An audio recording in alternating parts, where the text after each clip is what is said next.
एका फार्मा कंपनीने तब्बल 27% प्रॉफिट ग्रोथ नोंदवला आहे.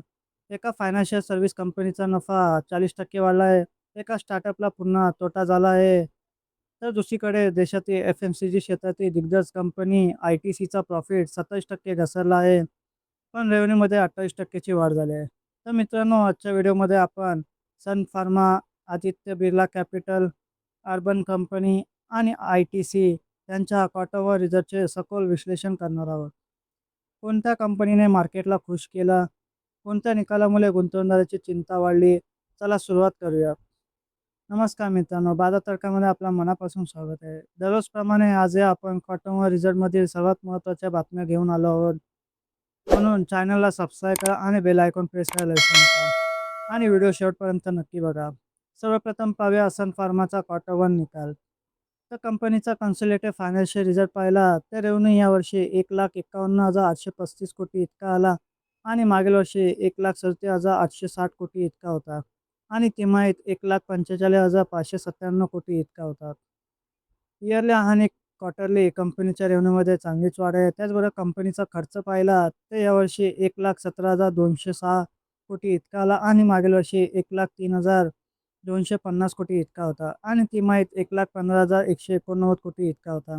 त्याचबरोबर कंपनीचा नेट प्रॉफिट पाहिला तर यावर्षी 28,947 कोटी इतका आला आणि मागील वर्षी 22,786 कोटी इतका होता आणि तिमाहीत 27,140 कोटी इतका होता. तर इयरली सन फार्माने पुन्हा एकदा मजबूत आर्थिक कामगिरी करत नेट प्रॉफिटमध्ये 27% चा वाढ नोंदवला आहे. सन फार्मा भारतातील सर्वात मोठ्या फार्मा कंपन्यांपैकी एक आहे. हेल्थकेअर आणि स्पेशालिटी ड्रग सेगमेंटमधील वाढ कंपनीच्या भविष्यासाठी सकारात्मक संकेत देत आहे. आता पाहूया फायनान्शियल सर्व्हिस सेक्टरमध्ये दमदार निकाल. आदित्य बिर्ला कॅपिटलने क्वार्टर 1 उत्कृष्ट कामगिरी करत निकाल जाहीर केले आहेत. तर कंपनीचा कन्सोलिडेटेड फायनान्शियल रिझल्ट पाहिला तर रेव्हेन्यू यावर्षी 5,975 कोटी इतका आला आणि मागील वर्षी 4,775 कोटी इतका होता आणि तिमाहीत 5,516 कोटी इतका होता. क्वार्टरली आणि इयरली कंपनीच्या रेव्हेन्यूमध्ये ग्रोथ वाढत आहे. त्याचबरोबर कंपनीचा खर्च पाहिला तर यावर्षी 10,691 कोटी इतका आला आणि मागील वर्षी 8,459 कोटी इतका होता आणि तिमाहीत 12,106 कोटी इतका होता.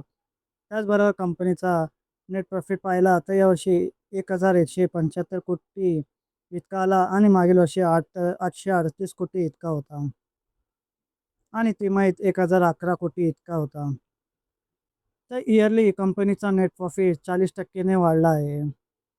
त्याचबरोबर फायनान्शियल सर्व्हिस क्षेत्रातील मजबूत मागणीमुळे कंपनीच्या व्यवसायाला चांगला फायदा झाला आहे. डायव्हर्सिफाय बिझनेस मॉडेल असल्यामुळे आदित्य बिर्ला कॅपिटल भविष्यातही मजबूत वाढ दाखवू शकतो. आता स्टार्टअप सेक्टरमधील चर्चेच्या निकालाकडे वळूया. म्हणजे अर्बन कंपनीनेही क्वार्टर 1 रिझल्ट जाहीर केले आहेत. तर कंपनीचा कन्सोलिडेटेड फायनान्शियल रिझल्ट पाहिला तर यावर्षी रेव्हेन्यू 528 कोटी इतका आला आणि मागील वर्षी 337 कोटी इतका होता आणि तिमाही 425 कोटी इतका होता.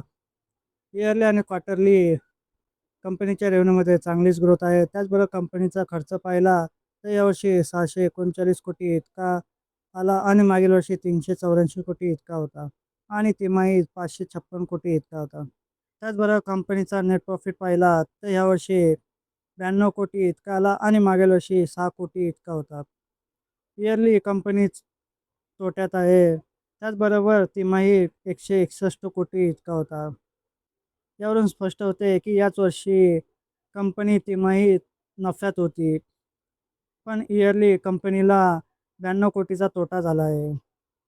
रेव्हेन्यू वाढत असला तरी वाढत्या खर्चामुळे कंपनी पुन्हा तोट्यात गेली आहे. इन्व्हेस्टर आता प्रॉफिटेबिलिटी कधी सुधारते याकडे लक्ष ठेवते.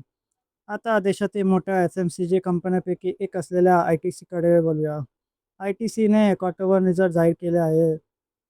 त्या कंपनीचा स्टँडअलोन फायनान्शियल रिझल्ट पाहिला तर रेव्हेन्यू यावर्षी 26,943 कोटी इतका आला आणि मागील वर्षी 21,694 कोटी इतका होता आणि तिमाहीत 21,069 कोटी इतका होता.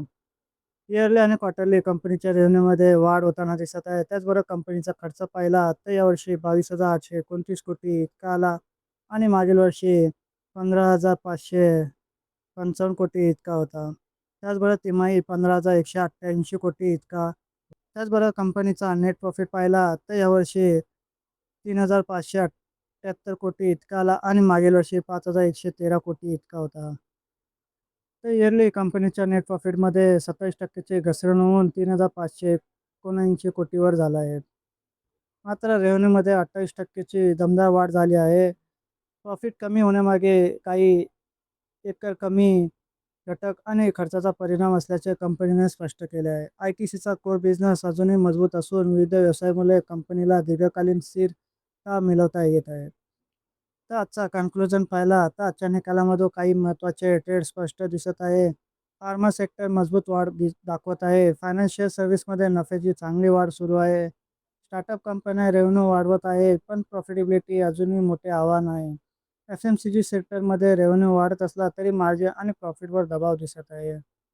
तर मित्रांनो, आज आपण Sun Pharma, Aditya Birla Capital, Urban Company आणि आय-टी-सी यांचे क्वार्टरवर रिझल्ट सविस्तर पाहिले.